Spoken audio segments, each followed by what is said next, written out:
Qu'est-ce que tu es en train de faire, Nicolas? J'essaie d'enlever la planche Ouais. sur les trous où il y avait l'horloge.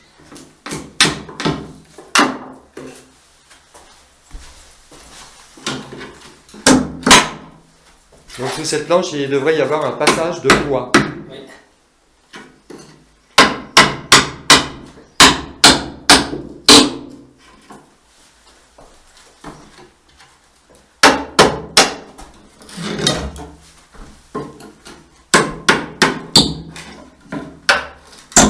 Super.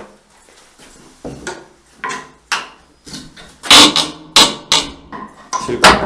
Super. Donc voilà une chose de faite. Donc les soucis, c'est quoi maintenant? Pourquoi ils ont mis une planche là? Voilà, hein, donc là il va falloir bien prévenir. Puis cette planche là elle est dangereuse parce qu'elle a des clous, donc tu vas la mettre sur le côté. Voilà. Donc on va faire attention, on ira peut-être chercher un plancher tout à l'heure, d'accord? Oui. Ouais, c'est ça qu'on va faire. Alors au milieu c'était quoi? Vas-y voir, montre-moi au milieu. C'était quoi ça à ton avis? Le passage d'un balancier. Voilà, c'est ce qu'on a dit, d'accord? Ouais. Alors tu me l'enlèves aussi celle-ci?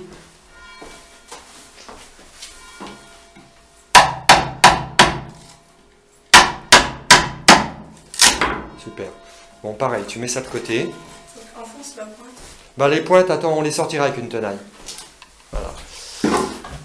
Et est-ce qu'il nous reste des choses à enlever? Vas-y. Dis-moi. Tu t'attaques à quoi? Celle-ci? Qu'est-ce qu'il devrait y avoir dessous? Bah, pareil que là pour un... Peut-être. Hein. On va regarder.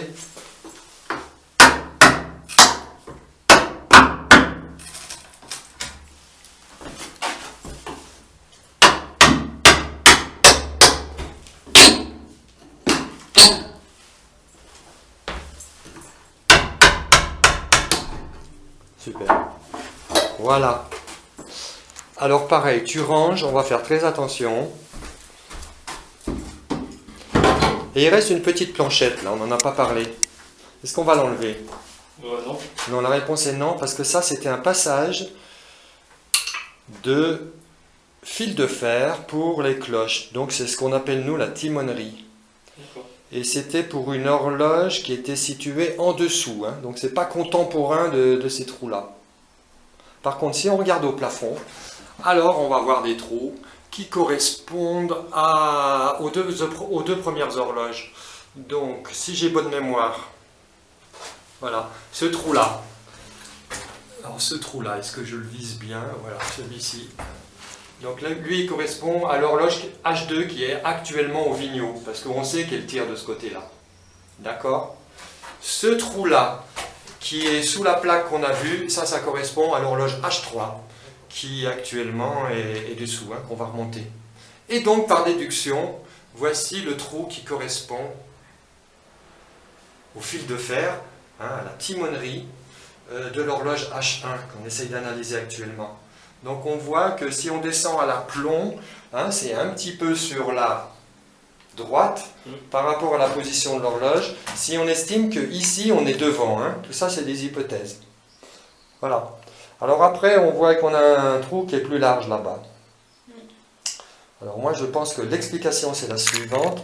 Première horloge, on avait ce passage. Donc pour un câble, hein, c'était certainement une corde à l'époque hein, qui descendait les poids. Donc ici ça peut être par exemple, si ça c'est la sonnerie, ça devait être le poids qui correspond au mouvement, donc au mouvement des aiguilles. Ici le balancier, donc qui passait au travers, voilà, et donc parallèle à l'horloge, ou perpendiculaire, enfin je ne sais pas comment il faut dire, mais enfin on voit le mouvement. Voilà, et ici donc, comment on peut expliquer que ce soit plus large? C'est Alors, un plus gros poids. Je pensais bien qu'il y a eu deux horloges. Donc moi je pense que, on aura facile de le voir, connaissant l'écartement de l'horloge des Vignot, ils ont dû se caler par exemple sur ce trou, et hop, on récupère, ils ont dû agrandir pour passer celle des Vignot. À mon avis ici, voilà, ça c'est l'écartement des Vignot, et ils ont agrandi. Et ici, voilà, moi je pense que pour H1, il faut imaginer qu'il y avait une petite fente comme celle-ci, ici plutôt sur la gauche. Voilà. Alors ce qui est intéressant de constater, venez voir. Venez voir. En dessous, on voit 2 pièces de ferraille. Vous les voyez? Vous voyez pas une pièce de ferraille? Et puis il y en a une deuxième en vis-à-vis. Donc là, c'était le support d'un rouleau. Parce qu'avec l'horloge des Vigneault, donc la corde, et pour nous on appelle ça, c'est le système de remontée des poids, et ben elle tombait dans l'escalier. Donc ils ont mis un rouleau pour dévier la corde. Voilà. Et c'est sûr qu'ils l'ont mis sur la deuxième horloge, quoi. Sur la première, ça devait passer comme il faut, quoi. Donc voici les choses. Donc ce qu'on va faire maintenant, c'est qu'on va mesurer les écartements pour avoir une idée des emplacements de tout ça. Avez-vous des questions? Non. Ne me dites pas que c'est clair. C'est clair? Qu'est-ce que tu fais, Nicolas, là? J'enlève la vis qui était restée. Mais pourquoi t'enlèves les vis? Parce que ça peut être dangereux pour Les visiteurs. les visiteurs. Voilà. Et toi, Shannon, qu'est-ce que tu fais? Je dessine le plancher pour pouvoir avoir des mesures précises. D'accord. Donc tu dessines les 3 fentes et on s'aperçoit qu'ici, il y en a une 4e. Donc la planche qui est ici, elle est plus récente.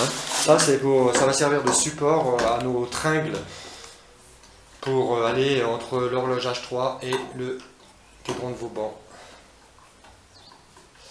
Donc la nouveauté dans ce petit film, c'est cette 4e fente. Et la nouveauté aussi, c'est ça. On vient juste de le voir. Donc tout ça, c'est que ici, ce qu'on a appelé le passage du balancier, eh bien, on voit des traces de passage de corde. Donc ça change tout à nos hypothèses. Là où je passe mes doigts, il y a vraiment des creux avec des passages de corde. Donc peut-être que ce n'était qu'un passage de corde et pas le passage du balancier. Peut-être que le passage du balancier, eh ben ça c'en était un. Mais alors tout ça c'est que des hypothèses. Voilà, donc tout ce qu'on sait c'est qu'ici on a eu 2 horloges, H1, H2. H2 on la connaît bien puisqu'elle est au Vigneault, donc on a ses dimensions. Et par déduction on peut travailler sur l'autre. Voilà, et donc au plafond on retrouve nos 3 passages de timonerie qu'on a évoqué tout à l'heure. Est-ce que tu as fini? Ah non. Bon, qu'est-ce qu'on va faire par rapport à ces trous là? On va mesurer les distances entre chaque trou. Ouais. Et puis après, pour pas se faire mal, Les boucher. on va mettre une grande plaque, je pense. On va essayer de trouver ça. Auparavant, on va quand même nettoyer aussi. Donc voici ce qu'on peut voir par en dessous. Voilà. Et donc à la verticale, on voit que les poids, actuellement ne pourraient pas passer. Puisque dans les années 1890, on a construit donc la salle de l'horloge basse. Mais avant, donc c'était bien sûr un trou pour que les poids puissent descendre jusqu'en bas. Et ici, donc je vous montre le système. Il y avait donc un rouleau qu'on remettra certainement dans le cadre de notre projet et qui servait à dévoyer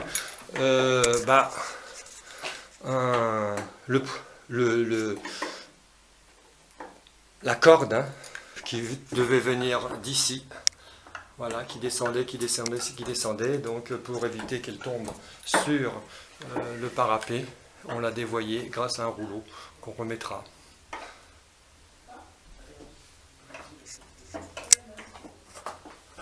C'est bon, tu y arrives?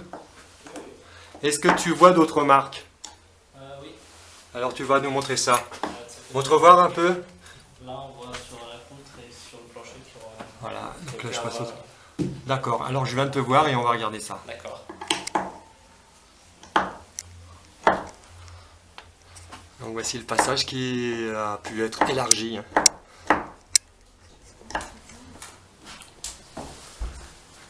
Alors encore une petite remarque, là si on remonte au plafond, voilà, on avait évoqué donc les 3 trous de passage, mais là on voit une petite planchette avec des petites marques.